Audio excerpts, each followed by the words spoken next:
Failure isn't something people like to talk about, but the truth is, failure is part of the process. You can't achieve success without it. Every successful person you look up to probably has experienced failure multiple times throughout their life. What separates them from everyone else is how they respond to it. See, I failed plenty of times in my own journey, whether it was business or personal goals. I've had business ideas that didn't go as planned. Days where I didn't go in and hit my training goals. Points in my life where the world felt like it was falling apart. But what I learned is through those experiences, it isn't a dead end. It's an opportunity to grow, to adapt, and to come back stronger.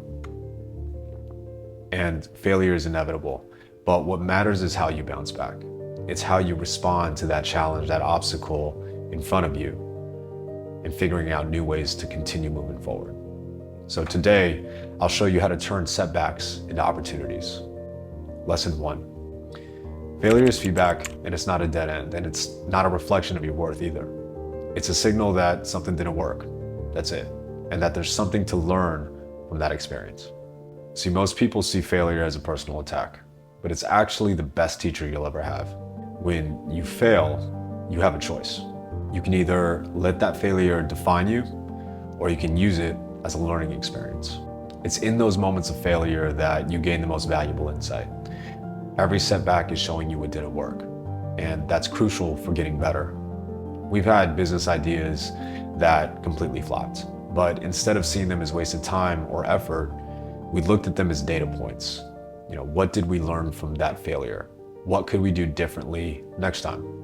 And I think that's how I started to really reframe what failure is to me, and not as something to avoid, but it's really something to embrace. Lesson 2, the role of resilience in success. And this is some new framework. So resilience is the ability to keep going when things are not going your way.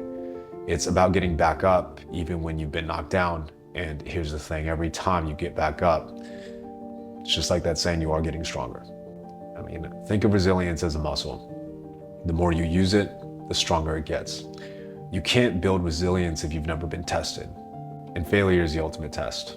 It's easy to keep going when things are going well, but real resilience is built when things fall apart. It's the hard times, the times that test you. And I've had to rebuild after countless failures, whether it's restructuring a business strategy or refocusing on my personal goals after multiple failed attempts. Every time I came back, I was more prepared, more focused, and more resilient. Resilience is about how quickly you can bounce back, and failure is the training ground for that skill. And I want to be able to give you something that has helped me turn failure and begin seeing failure as an opportunity. And that's changing the way how I look at it. Instead of seeing failure as a permanent defeat, I started seeing it as a necessary part of the process. Every setback was a chance to adjust, it was a chance to learn, it was a chance to keep on improving. First step in reframing failure is to remove your emotion from it. Take the emotion out of failure and look at it objectively. It becomes a lot easier to learn from it. The second step is to focus on what you can control and what can you do differently next time. And finally, embrace the idea that failure is part of growth. You're not supposed to get everything right the first time, and chances are you rarely will. In our business Painkiller, we've had ideas that didn't work out, but instead of seeing those failures as final, we use them as opportunities to pivot. I learned what didn't work, and we use that knowledge to then create something better. Remember, failure isn't a sign that you should give up. It's a sign that you're in the process of figuring it out. So how do you build resilience through failure? Here's what I've learned. Learn to expect failure, not avoid it. The first step is changing your mindset around failure. Instead of fearing it or avoiding it, expect it. Understand that failure is part of the journey. If you're not falling, you're probably not pushing hard enough. Step 2, detach emotion from the outcome. One of the biggest barriers to resilience is taking failure personally.